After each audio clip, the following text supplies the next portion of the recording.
Ladies and gentlemen, it's a chess show on Pod TV. My name is Sasha Starr, and today we have guests, Professor Ken Regan. Welcome to the show, Ken. Hello, thank you very much for having me on again. Nice Great to have Thursday. you always. And Jim Ead from Ead Foundation. Welcome to the show, Jim. Thank you for having me, Sasha. Great to have you. So we are witnessing now the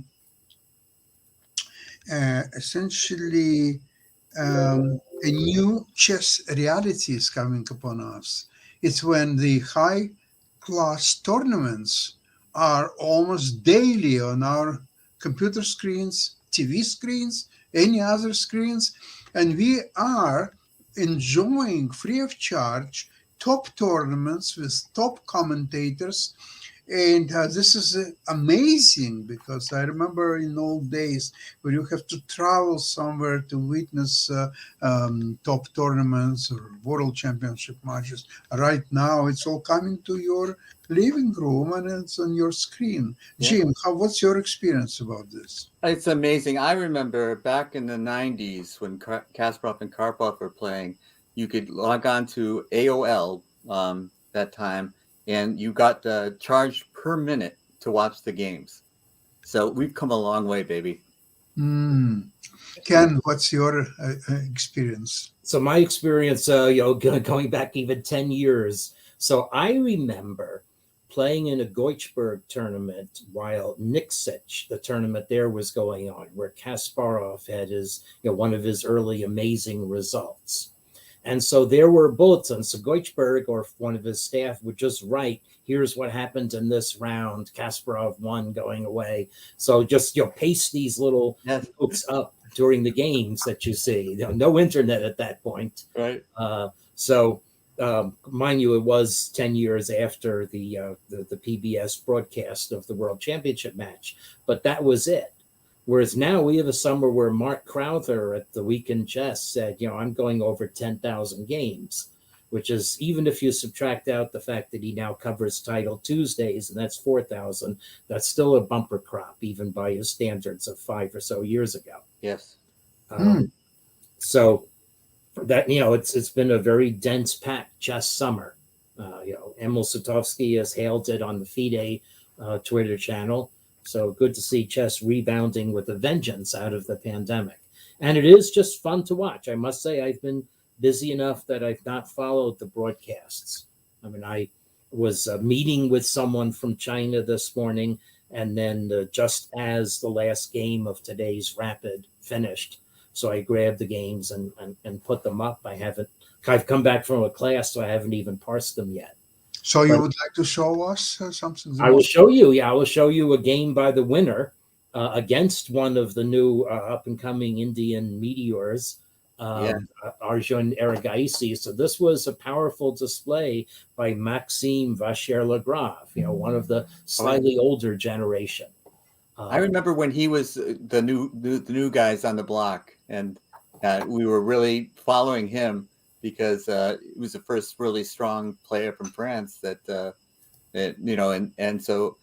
International Master Mark Gillespie was in the Bay Area at the time. He was from France, and so we were following him. But that seems like yesterday, and now he's one of the old guard. And I remember several times when Magnus Carlsen had some problems with Maxime Vachier-Lagrave. I remember he beat him actually on a few occasions too. So this is very strong player. Vachier-Lagrave has been 2,800 plus. He's one of that select club, right? So as I said, he won by what, 1.5 points, I think. I have to look at the standings. Certainly going away. So this was the game that essentially settled matters in the 8th round against Arjun Erigaisi, a young player. I have him over 2,700 on my own rating estimations. And, Petrov, not necessarily a draw, is not anymore, right? One of the morals of this game. So White plays, maybe you could say one of the more enterprising lines. And Black plays Queen D7. This is already theory that I'm unfamiliar with. Me too. I'm out of the book. Yeah. but white is certainly mixing it up. I mean, white has to calculate that black can't profitably play c5. Let's see what the engine says. And the engine says that there's a flaw with c5. So now black plays queen e7. I mean, black is going to win this game. So I'm sure that there is some divine logic between moving the queen from d8 to d7 and then e7. Well, the obvious thing is that the knight moving to d4 made the e-pawn hanging just Right. now protected. But yeah, it's a mysterious opening to me so far. Right. Don't White is understand protected with the other knight. But this is already a highly original position. And white goes after black's queen side.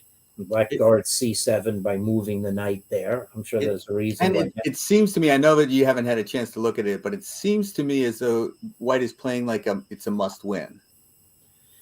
That could be. I think that's probably right. And black, however, though, did black play one of the drawerish lines of the Petrov? I guess maybe d4 and d takes e5 are white's decisions to play up the moves. So yeah, so white. This is an interesting combination. Right. So the reason why this doesn't work for black does not have anything to do with the bishop possibly coming to f4 and hitting c7. It's that there's this sham combination that wins back the pawn right away. Yeah. And although it actually wins a pawn. It wins a pawn, period, because you win the c pawn and you've got 3 against 2 on the queen side. And it kind of embarrasses black's position too. Yes. Yeah. So black plays knight b6. I imagine the players have prepared even the sort of unorthodox line out to here. So now we're playing somewhat more normal Petrov themes. White is trying to profit from black having a knight on e4 that might be unstable. But now we don't have to worry about the unstable knight on e4 because it can take a knight on c3. Again, this does not look like a Petrov to me anymore. It's, kings on opposite sides, and it's who gets in first kind of. No, game. actually, white's position looks like Petrov, but black doesn't. Yeah. That's right. correct, Sasha. Yeah. Or it's hard to tell what you would call this. Maybe a dream Scandinavian? No, no, never mind. Not a Scandinavian. But Whoa, look at this. look at this. We're going to attack white's king on the king side. We don't care about lines being ripped open on the queen side. The pin on the d file holds the structure of the position, so you can't take on e4. Right. Okay. Yeah, this is powerful play by black. Because those are 2 nice pawns on t5 and f5, and the knight on e4. Okay, so are we losing an exchange? I don't think it's black. What's happened here? Yeah. We're going to just trade down, and so this now again, black still has his trumps. Better center, play against white's king on the king side, bishop against knight. And the bishop, which hadn't moved until just now, is actually very strong. Yeah. Okay, so this is so now we've expended the bishop to ruin white's pawn structure, and we can start attacking it right away. Now, I don't know if this is one, but black's got all the winning chances, right? Yeah, and black's trump is going to be that white really can't guard the a file very well. It's a common theme in positions where you have a structure like this. Yes. Okay, It's got to be an opening victory, no matter even if queen d7, queen e7 looks strange to us. It's a victory of the opening preparation, if nothing else. Yeah. So now coming down, I guess white didn't want any of various checks to happen, so black just piles in here. So white's majority on the king side is not going anywhere. White's on his heels, so now black is going to start invading on the a file. So this is a theme worth knowing. Okay. So actually it says that the engine's telling us that white had a chance to hold just by getting into the center and ignoring what black was doing. I'm glad that you pointed out the weakness on the a file, because that wasn't obvious to me until you mentioned it. Mm-hmm. It's something I've played against e4, e5. I often played as white the variation where you double black c pawns with bishop, b5 takes c6. Right. and then or try to plant a knight on c5 and push. So I've had that position in my mindset. The colors reversed. Yeah. Right. So anyway, so a4. So there's a very nice thing that's going to happen. So now black attacks on the king side. So white should have taken time for king f2 so as to be able to defend. Yes, you can king see side that as now. well. That So now wasn't this clear is- to me either, but now it is. Yeah. Yeah. So now this is just going to fall apart for Right. white. Right.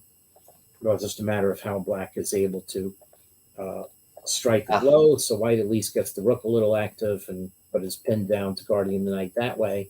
Oh yeah. And You just can't be happy in this kind of position. no, now you've lost the a pawn. Yeah. And so we're gonna come down with our a pawn as soon as you stop Oh, checking us. It's pure torture now. Yeah. And rook had to move off and stop checking because it was Yeah, getting good the night. knight. And this is where white gave up. So powerful play by black. Yep. Very instructive game, and not the kind of game that I'm familiar with. The opening, it was out of my, territory right away. The queen d7, put me out of anything that I was familiar with. And then, but it looked like white was being aggressive in the opening. Black really took control quickly. Right. Yeah. So it was very instructive to me. I'd like to play that over and look at it longer. Yeah. Curious to analyze how much of this was preparation and how much of this was just brought out. I'm going to say that was in the 7th round. In the 8th round, this was the game that iced it against Pentala Harakrishna, who's also a highly enterprising player, at least by my metrics. Yes. But these are both Indian players, right? Yeah, both. Yes, these are both Indian players.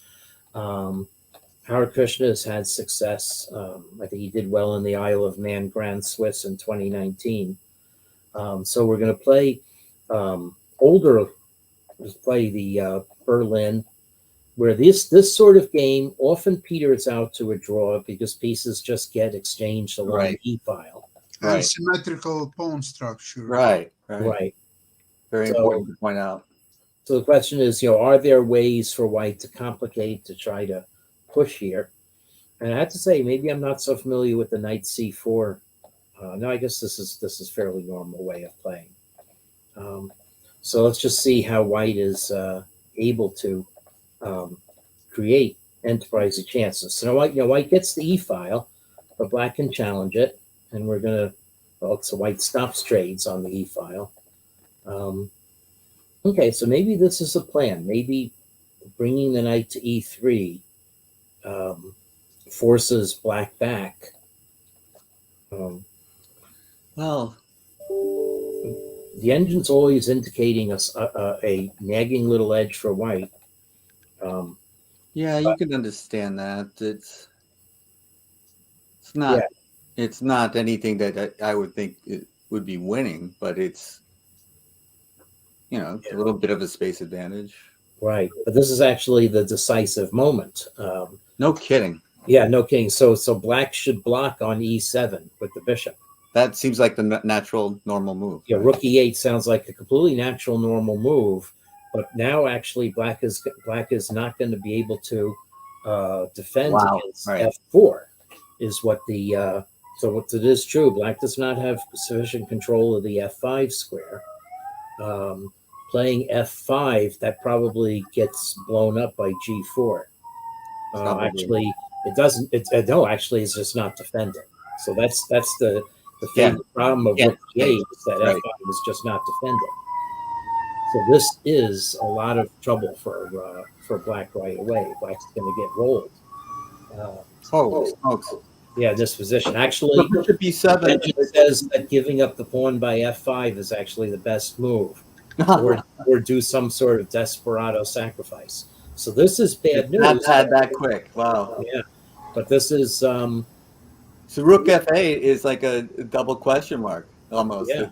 It's like rook bishop e7 seems like the natural response. I'm not sure why you would play rook e8, but it doesn't look like it would be a blunder, but it is. Yeah. So white took advantage of the f5 square, being available.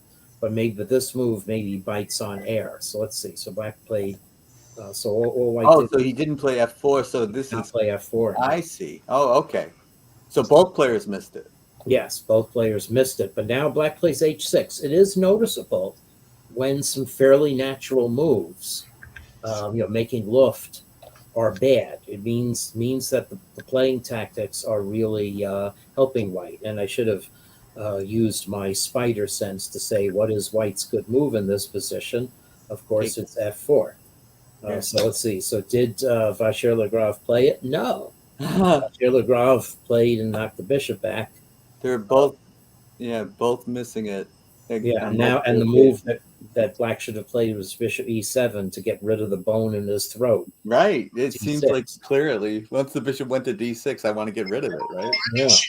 Bishop went to H4. I guess that's trying to provoke G3, so that H3. Boy, so anyway, so Queen F1. I bet F4 was effective. No, actually, Rook E3 was the move now. Well, it's this positions has devolved a lot into tactics. With F4, you would have said strategy. Okay, so black plays to F5. My goodness. Okay, so hoping to attack white's king, but I'm sure this is a miscalculation. So black is calculating that if queen E1 check and bishop takes F2, white will not be able to stop the mate. So it's a calculation test. Can you find the move that stops mate? And you know what it is? This is really a very great test. So let's see if I'm right. I'm not going to scroll down. I'm not going to play ahead. So white captures on E8 and then captures on F5. Black goes queen E1 check. White goes king H2. Black captures on F2. Bishop and black is thinking, you can't stop queen G1 mate. How can you stop it? Queen B1. No, not queen. Yeah, queen B1, you said? Yes. Yes, that is correct. A retreating move because it's supported by the bishop and because white really has nothing to fear from black going bishop G1 check because there's no effective discovery with the bishop. And so it's important to point out that bishop to G3 is denied by the knight on H5. Right. That's right. Yes. And the bishop on D6. So it's not going to. Oh, that's true, too. Yes. That was never a threat. Right. So this actually happened. And this is probably what Pentala Harikrishna just didn't appreciate was that queen B1 really is a squelch of his tactics. Right. So I said bishop G1 check, king H1. And now there's nothing black can do. Just trade queens and resign is what the computer was saying. So black kept the queen on, but now white's pieces come back. There's no attack. Yeah. And after a little bit more of scuffling, black. Well, I guess it's blitzing. So you play on in this type of position, I guess. Yeah, it's fast chess after all. Right. Now you're getting mated, you're losing stuff. Then you resign. Okay. So interesting, the test of chess vision, the sort of thing, find white's move that squelches the attack. It's queen stepping backwards. Yeah, we've talked before about this, but those retreats can be blind spots. Right. And that's absolutely reflected in my data. Always. So when I run my program, let's see if I can. Let me get it. I'll have to share my screen differently to get an example. But I know I can show this from the Serbian Open. So VIIRSES. Let's see. Do I have Serbian Open data separately? No. Okay. So the Serbian Open was a recent huge tournament where, bless their souls, they recorded all the games, not just the ones on the broadcast board. Oops, I don't have it in my main. Okay, so I only have it then in subsidiary, and that means I may not have. Let's see, maybe I did. Let's see.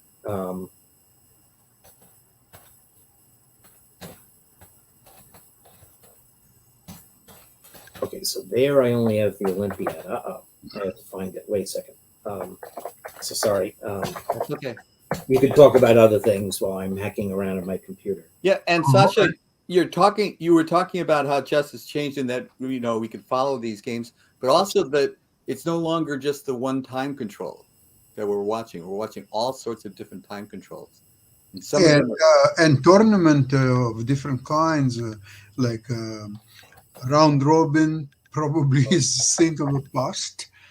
my Except favorite kind of you Mhm. know, I was a big fan of round robins and match play, and those seem to be like the things of the past. Yeah.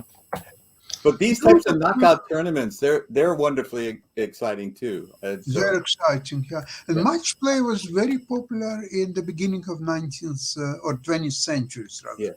They were watched by several people, and they were very excited that the two-man. See, the chess has been designed as a one-on-one play. It's a pure Yes. play, and now the team play is slowly taken over for various reasons, including corporate, financial, perhaps, and some others. The True. only thing is what I don't like about team play, because, okay, when you have even this women's European Championship, okay, you understand how the teams were formed, the purpose, and so on. Now, when you have a kind of a pickup team, all of a sudden you take one guy from one country, another guy and girl from yet another country, and so on. I don't understand the principle. Why are they playing for the same team? Uh, what they do they have in common? Why do they play for the team and so on? Yeah. So this is Well, you not know, and fine. in the United States, we have team sports where people are picked from different colleges, and they you know, they don't have anything in common other than they're on the same team. And plus, they can get traded. They can go to different teams in their career. It's rare that you see one player on the same team for his entire career anymore. So, you know, these types of things don't upset me. Maybe they don't seem as unnatural to me as they do to you. But the idea of team competition in general, I know that my still one of my favorite things was my high school team. You know, we went to the state finals, and we had never finished higher than last place in the qualifying tournament prior to my getting there. And we went all the way to the finals. And so it was a big deal. And you're rooting for your teammates as much as you are for yourself, you know, and it's a very different kind of atmosphere. And I played in the U.S. Amateur Team East, a great tournament run by Stephen Doyle from New Jersey. And, you know, these team competitions, you're not just in it for yourself. It's not just that one-on-one that we all grew up with, you know. Jim, I appreciate it, and I played many years ago in some team competition. But look, let's get real. Chess is individual game. Yes. Number one. Number two, when you have team competition, let's say if you'll take soccer, let's say you take Manchester United and they're all playing together and there is a strategy, a team, and so on. Let's see a coach decided that they need, say, left defender, and that would cement the defense, and then it would also strengthen the attack on the right wing or so on. So there is a lot of team strategy which one single player can do. A lot of changes, improvements, or so on. That's not such a case in chess. You're Because absolutely right. the grandmasters, so they're playing their individual game, unless they will change rule like a blockhouse chess or No, something. you're absolutely right. I That- agree with that completely, because, you know, as a team captain, I would be looking at a lower board and thinking, oh my God, I wish I could just tell him what to do, you know, but you can't. So it's like one of those things where there isn't really, like, you don't have like teams that mesh together better than other teams. It's just random games put Yeah. together in a Absolutely. random group. You can, are Yep. you I have what I want to show ready. okay? Ready? So what I'm going to show is my fit of the Serbian Open, and then a breakdown of statistics that comes from it. So I'll just share my entire screen. Okay. So oops, here we go. Okay. So now sharing my entire screen, I'll minimize this. So this now is I'm actually running my program with Stockfish 11 as the basis. So I fit all of the almost 1,000 games of the Serbian Open with my standard settings, filtering out positions where one side was already ahead more than 4 pawns.